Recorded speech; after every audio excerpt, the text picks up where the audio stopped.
Launching a ship, how hard can it be? Put it into the water, give it a name, and then smash a champagne bottle on it. Should be pretty easy, right? Well, there's plenty of occasions when somehow things just didn't quite go according to plan.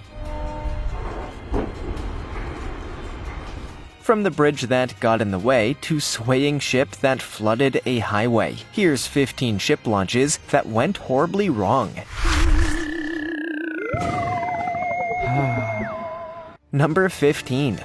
Luxury cruise liner collides with bridge in China.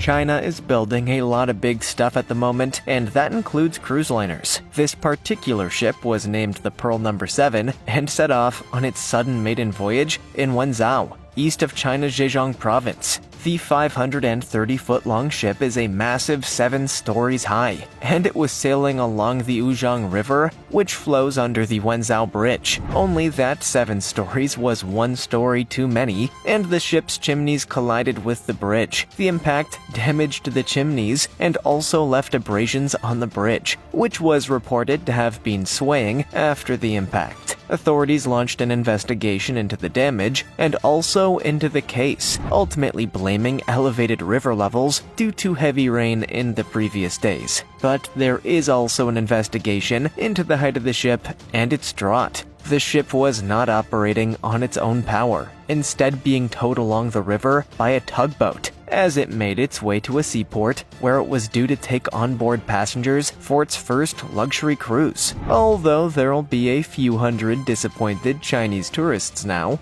Before we go on, like this video, smash the subscribe button, and click the notification bell right now, or this centipede will crawl on your face when you're sleeping. Number 14. Ship launch of cement carrier Norden at Royal Baduz shipyard. This big red ship is a pretty impressive looking vessel. In fact, it is a Dutch ship built in the Netherlands, a nation famous for its incredible navy and seagoing exploration of the past. Did you know that the Dutch were the first Europeans to sail all the way to Japan? This ship is not for exploration. We have satellites to do that job now, but it is a cement carrier. Here we can see the launch as workers remove the metal blocks holding the ship in place. Then its name is unveiled, Norden, and there's a smattering of polite applause. A big job has been completed and she's ready to go. Who knows how they used to do it in the olden days, but nowadays, a hydraulic system just kinda dumps the ship right into the water. And in this instance, it made the Norden sway pretty wildly from side to side. This created a wave which swept right up onto the road and went into the fields nearby, almost getting some of the ship's spotters' feet wet, who were standing nearby. I guess that's how they keep the roads clean in Holland. Number 13. Ship accident during launching. Now we've seen the Chinese and the Dutch screw up, we're going to switch over to the good old US of A, where we'll show these upstarts how it's done properly. Or not. In New Orleans, the US Coast Guard launched their first new icebreaker in 20 years on November 15, 1997. But not everything went according to plan. This icebreaker is what's known as a heavy icebreaker, and in 2021 is the US's only ship of this type. After being christened as the USGC Healy, the ship was tipped into the water,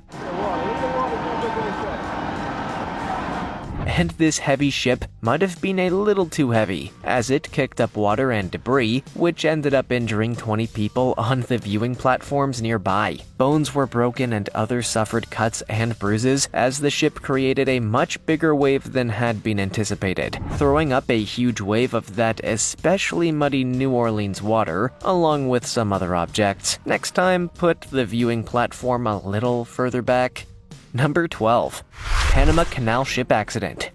The Panama Canal was one of the most incredible construction projects ever undertaken by humanity, and since it opened in 1914, it has been one of the busiest shipping spots in the world, allowing ships to cut out a huge and extremely perilous detour around South America. This canal changed the face of crossing the oceans forever. The Spanish made the first survey of the area for a proposed canal in 1534, but the work was never attempted. Finally, the region fell into French hands, who began work in 1881, with the US taking over the job in 1904 and completing the canal 10 years later. Since then, many ships have been launched there.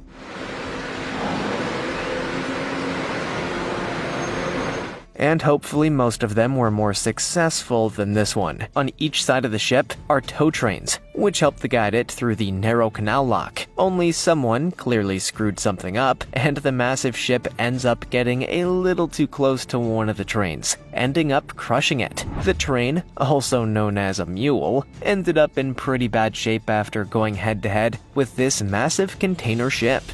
Number 11. Acacia Kiel Canal Lockgate Crash. As you can see here, this ship has ended up smashed right over the lockgate, and you'd be right in thinking that this is not where it's supposed to be. The lockgate seems to have come off pretty badly, and it looks like it may need some serious repairs.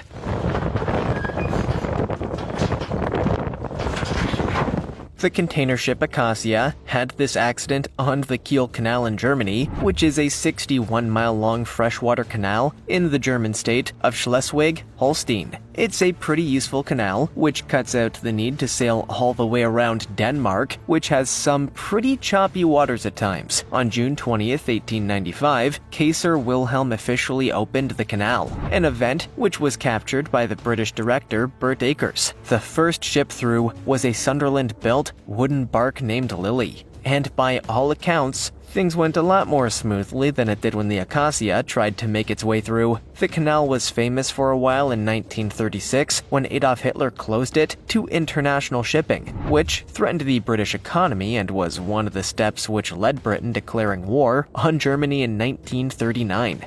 Number 10. Ship flips over. In this clip, we can see a different approach to landing a ship. Some smartass decided it would be better to use a vehicle with a crane to winch up the boat, then swivel around before placing it nice and gently on the water. Somebody clearly got their figures wrong, as this boat is clearly way too heavy for the crane, and that becomes pretty apparent as the whole thing begins to tip and then fall into the water. The idea was that the boat would end up in the water, but this one brought the whole crane along with it too. That's not quite what the original plan was. As you can see, the crane ended up flipped right over on its side, and the boat seems to be looking at it as if to say, oops. I'm pretty sure the driver of the crane was feeling a little uncomfortable hanging upside down and almost being dragged into the water. Next time they ought to try out this technique with a rubber dinghy first, just to make sure. Number 9. Symphony Provider. In the town of Leer in Germany, a pretty huge ship called Symphony Provider was being launched. This general cargo ship is actually registered to the Netherlands.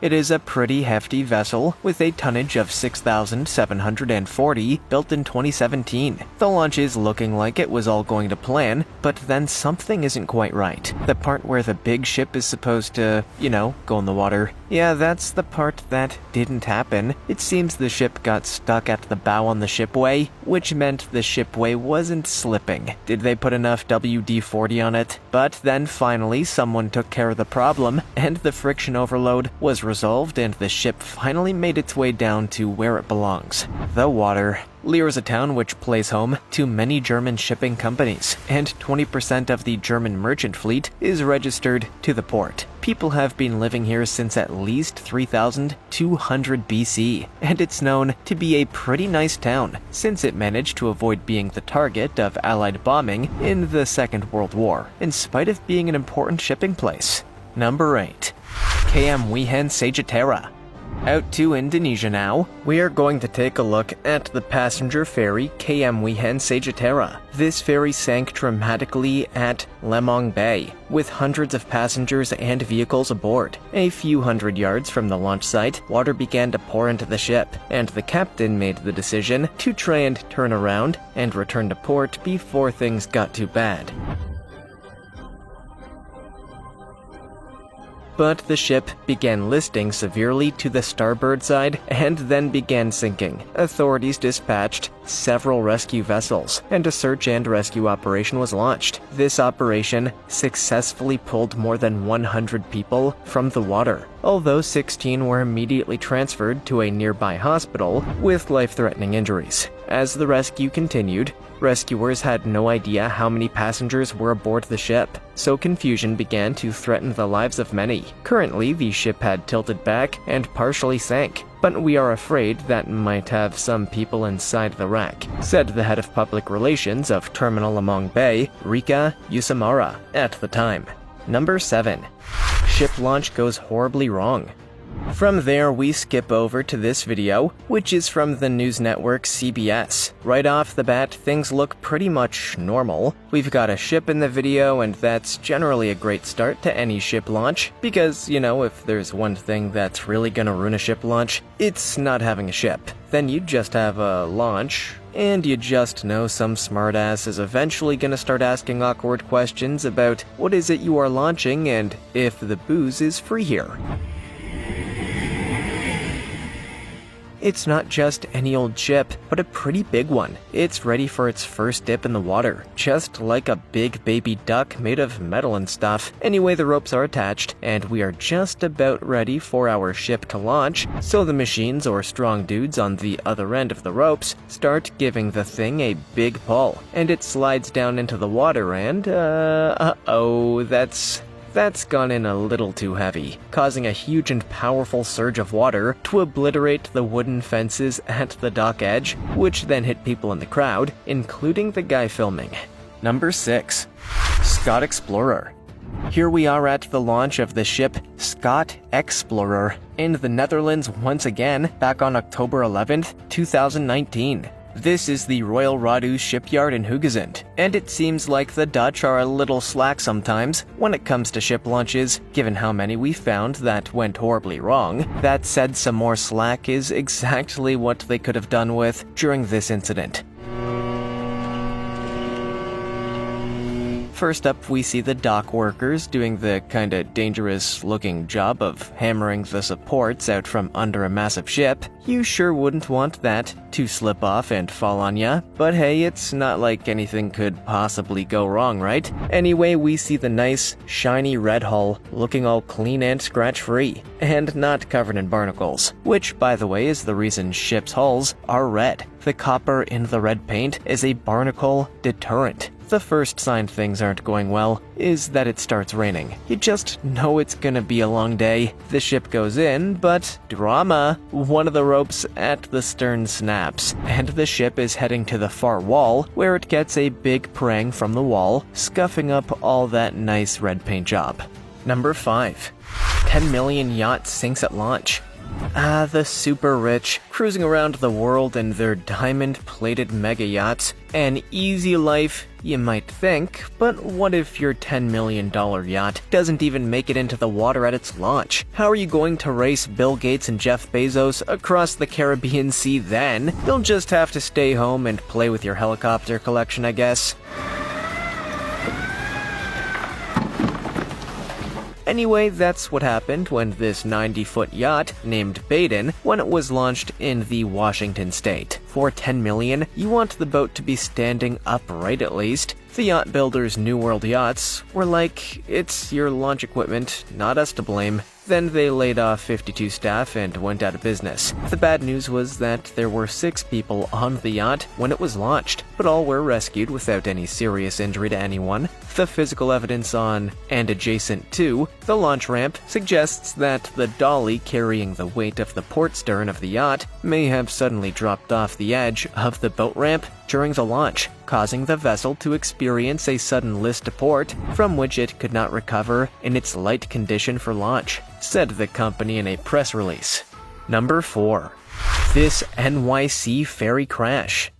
Back on October 15, 2003, a ferry named the MV Andrew J. Barbary, by the way, isn't naming boats after a person's full name kinda weird, was heading up towards Staten Island, filled up with commuters from Manhattan. When a ship is heading towards some land, the best thing to do is to make the ship go slower, but this one didn't do that. It kept on keeping on right into the pier. The assistant pilot had fallen asleep, and the ship's master wasn't paying attention, so the ferry hit the pier in a pretty dramatic way. With 6,000 people on board, it was bound to have some serious injuries, and unfortunately 11 people were killed that day as the passenger deck was sliced into by the pier. Andrew J. Barbary was named after the longtime coach of Curtis High School's football team, who had died shortly before the ship was commissioned. I don't know if he was a lucky coach, but his boat seems to have had a lot of bad luck. It crashed again in 2010, once more causing many injuries, although fortunately no deaths. Number 3. Russian cargo ship crashes into bridge in South Korea. Well, now we're out in Russia, and a cargo ship captain who had been enjoying his Navy rum a little too enthusiastically ended up crashing a ship into a bridge in South Korea. Near to the port of Busan, the ship hit a major highway bridge and caused a pretty huge incident, especially as it happened right around South Korean rush hour, meaning the whole city was jammed with traffic until things could be sorted out. The vessel was damaged, and so was the bridge, which had a hole torn in its steel structure. The 370-foot ship, called Sea Grand, had arrived in the town the day before. And it seems like the state of this captain was a great advert for the quality of Busan's nightlife, because the captain was in a pretty rough state by the time the ship set out for its native port of Vladivostok the following morning. With a cargo of nearly 3 million pounds of steel coil on board, the ship took a wrong turn and found itself heading right for the bridge. And with all that cargo, there was not much anyone could do to stop it. Number 2. Cruise ship crashes into dock and tourist boat in Venice. Once upon a time, the city of Venice was known to the world for being kind of devoid of culture and just basically a pretty drab place. Then someone invented the cruise ship and filled all of Venice's tiny canals with these massive monsters. And now the city is 1,000 times better than ever before. And who doesn't? And they leave their empty food containers everywhere as a sign of thanks to their Venetian hosts for allowing them to come and improve their city. Oh, wait a minute. No, cruise ships are the worst, and here's another reason why. They crash into stuff all the time and destroy things like other small boats. It rammed its way into the dock with its horns blaring and ended up injuring 5 tourists, which is kind of cosmic irony. An investigation was launched into why a massive 13-deck ship managed to crash into the tiny waterways of Venice. If you're a genius and you need a job, think about hitting them up for some consultancy work, figuring out how this all happened. Number 1. Brazil bridge collapses after ship collision.